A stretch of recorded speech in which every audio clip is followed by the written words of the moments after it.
Bonjour à tous. Nous allons vous proposer, avec quelques amis, une série de vidéos, de discussions qui vont avoir comme thème principal la question « Qui suis-je ? Qui sommes-nous ? Comment ça marche la vie ?» N'est-il pas légitime pour des êtres humains qui naissent inconscients dans ce monde de se poser une telle question ? Si nous ne voulons pas repartir aussi inconscients qu'à notre arrivée, il me semble que cela est crucial. Tout au long de ces discussions, nous allons nous servir d'un support, d'un fil rouge. Il s'agit du livre « La voix du soi-regard ». Le livre « La voix du soi-regard », tout comme les discussions auxquelles vous allez assister, aborde des thèmes essentiels de notre existence. Les mots employés sont simples, tout comme les questions posées. Nous commencerons par une observation du corps, avec des regards simples portés sur nos sens et la relation que nous avons établie avec le monde physique grâce à nos sens. Notre dimension psychologique découle directement de nos expériences sensorielles. Il est donc important de bien étudier nos sens, le corps physique, dans un premier temps, afin de comprendre ensuite notre univers psychologique. Nous aborderons également ce que nous appelons la conscience, et bien d'autres aspects encore. Sans ces liens que nous établissons entre le corps et le mental, la compréhension de la vie en soi est impossible.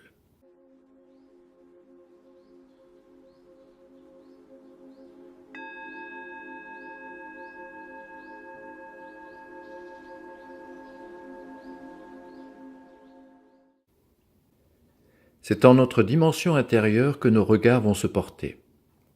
Dès les premières observations, nous allons découvrir qu'il n'y a pas un état d'être qui ne soit vécu à l'intérieur de nous.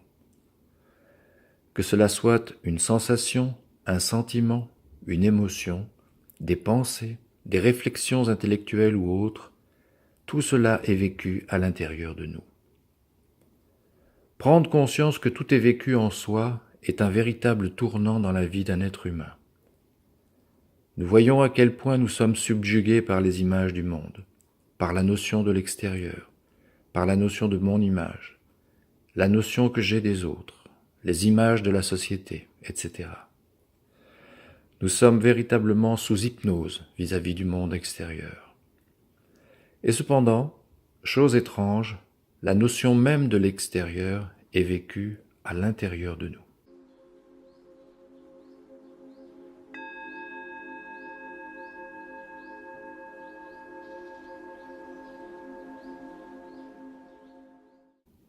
Quel est le but du chemin que nous vous proposons de réaliser ? Eh bien, c'est celui de mettre de la lumière dans votre vie, découvrir la nature de la vie et vous connecter à votre source originelle. Tel est le but. La paix intérieure, la plénitude et l'harmonie en soi, tout comme l'harmonie dans le monde, découlent naturellement du chemin accompli. Comment allons-nous mettre de la lumière dans notre vie ? Eh bien, en nous servant de facultés, celle de la conscience. Tout au long de notre vie, nous nous sommes servis de ces facultés telles que porter des regards, porter notre attention, connaître, comprendre, savoir, ressentir, éprouver, apprécier, etc. Nous avons accompli notre chemin dans une totale inconscience, sans voir ni comprendre comment nous réalisions tout cela, sans comprendre comment la vie œuvrait en nous. Découvrir la nature de la vie en soi grâce à la conscience, c'est cela que j'appelle méditation de l'esprit, ou bien encore la voix du soi-regard.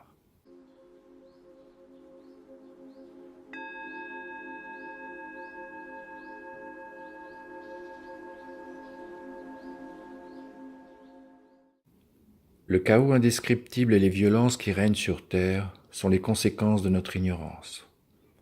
Et le monde dans lequel nous évoluons est le reflet de la mentalité des hommes. Si les choses changent à l'intérieur des êtres humains, alors le monde changera à l'extérieur. C'est la conscience en nous qui nous a permis d'évoluer. C'est elle qui a mis de la lumière dans notre vie, dans notre esprit, dans notre cœur. C'est elle, la conscience, qui, au fur et à mesure de nos expériences, nous a permis de changer notre vision du monde. Eh bien, c'est grâce à la conscience que le monde changera. Voici donc, je vous souhaite une belle aventure en notre compagnie et vous dis bienvenue dans le royaume de la vie, bienvenue chez vous. À très bientôt.